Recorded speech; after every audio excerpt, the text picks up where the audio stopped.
my name is Simona Noce. I am from everywhere, I think. I was born in AfriGens, Côte d'Ivoire, because that's where my mom is from. She's Ivorian and Ghanaian. We moved back to Ghana when I was 2. My dad is an Italian man who loves Ghana. Although home to me, mentally, emotionally, is Ghana. Obviously, I am of mixed race. My father's white, my mom is black. So I feel like I always have to prove my Africanness or prove that I'm just simply Ghanaian to every Ghanaian I meet, you know, because of the fact that I'm light-skinned. So I'm always met with the doubtful look or the little giggle, like, you're not really from Ghana, or, well, say something intrigued, do you eat fufu, you know. And at first I did struggle with that a lot because this was home to me. This is where I know, you know, this is my mom, this is who I am. So it's definitely difficult to balance knowing that this is who you are, but still understanding that you have to prove that, especially to your own people.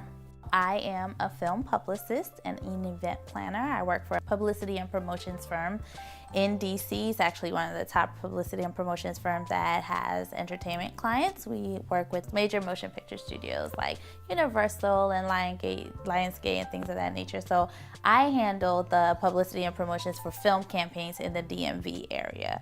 I was a PR girl. I feel like I've always been a PR girl. Black media is important because representation matters, right? Like, what you see is what you believe, and that's how you treat people. And especially in this country and the current political climate, and not being in a post-racial America, you know, you realize, especially with this election, the understanding and the conversations that have happened, especially amongst Caucasian folks and African Americans, how much we don't understand each other, how disconnected we are from our individual journeys. And I think a lot of that does come from what we see, you know. My kids are born here, Sebastian and Roman, but they have Ghanaian names, Kofi and Kojo.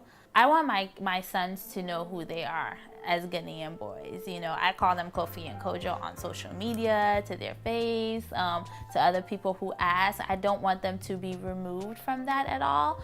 I want them to know the food. You know, I want them to be able to go back to Ghana with me and not just go as, you know, visitors, or my mom's from Ghana, but I want them to understand, like, this is who we are. The education factor, kids studying hard, you know, no study, no play. I think my mom didn't play with me on that. I don't play with my kids on that, you know, I'm not for sleepovers. I think the extraness of my mom's African ways, I'm definitely going to keep, because I think I turned out all right. What I don't mind letting go of when it comes to African culture with my kids is I don't want to push the whole doctor engineer thing, you know, like, I am very creative, their father is very creative, and I just want them to know, you know, if you want to be a basketball player, hey, we're going to try it out. If you're into music, we're going to try it out. You know, like, there's no one path for you. Whatever path you choose, I'm going to push you and make sure that you stick to that and you do it well.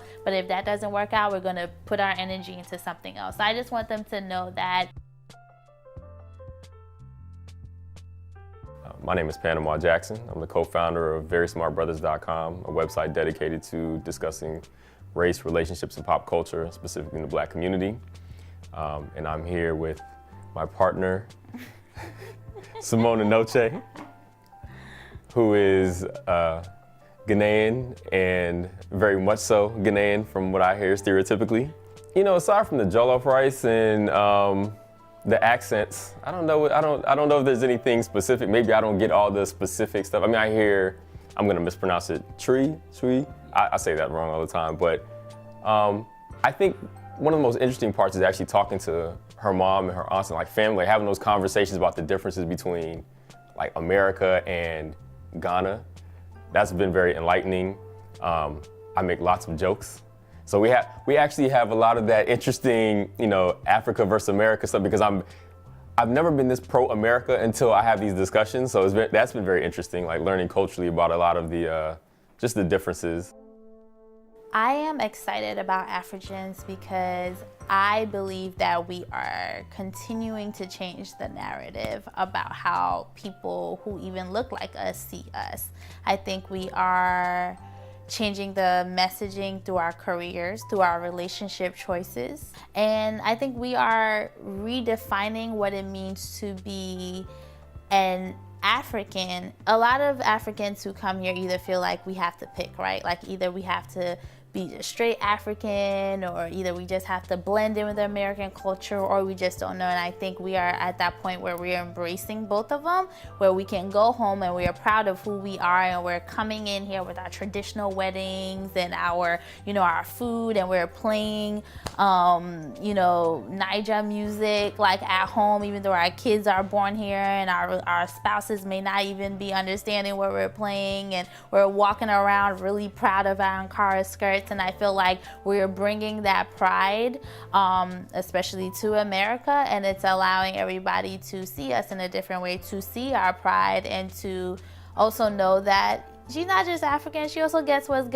happening here too. Like, I could talk about back home, but I could also talk about the Trump election, and I'm well versed and I'm well traveled. So I think we're just redefining that. It's no longer strange, but we are right there. It's like, oh, we are all of it. My name is Simona. I am a Christian woman. I am a mom. I am the co-founder of District Motherhood. I am a publicist and a special events planner, and I am everything I want to be. But most importantly, I am an AfriGen.